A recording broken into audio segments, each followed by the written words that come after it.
Hello everyone, কেমন আছো তোমরা? আজকে কিন্তু আমি যাচ্ছি বিয়েবাড়ি সাজাতে।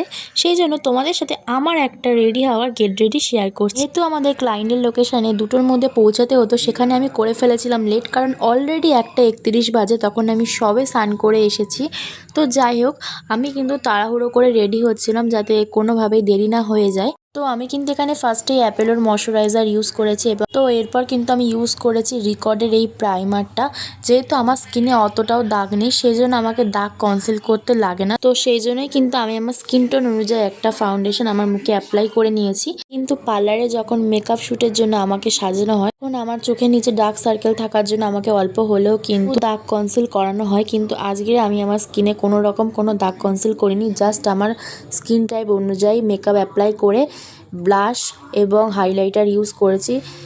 আর এরপরে কিন্তু আমি আমার মেকআপটাকে লক করার জন্য ফিক্সার অ্যাপ্লাই করি। আর পুরো 2টো নাগাদ আমি কিন্তু পার্লারের সামনে থেকে বেরিয়ে যাই আমাদের ক্লায়েন্টের উদ্দেশ্যে।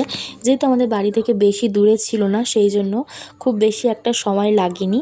আর এই হচ্ছে আমার মেকআপ, তোমাদেরকে আমি দেখিয়ে দিলাম। তো এরপর ক্লায়েন্টের বাড়ি গিয়ে ক্লায়েন্টের কেমন ডিমান্ড সেটা জেনে নিয়েছিলাম। ক্লায়েন্টের খুব একটা বেশি ডিমান্ড ছিল না, সে বলেছিল যে আমরা আমাদের মতনই যেন করে দিই তাকে। তো সাজানোর পর ক্লায়েন্টের দেওয়া রিভিউ এবং সেই দিনের সমস্ত ছবি তোমরা ফেসবুকে অলরেডি দেখে নিয়েছো। আমার এই ব্লগটা ছাড়তে অনেক দেরি হয়ে গেছে।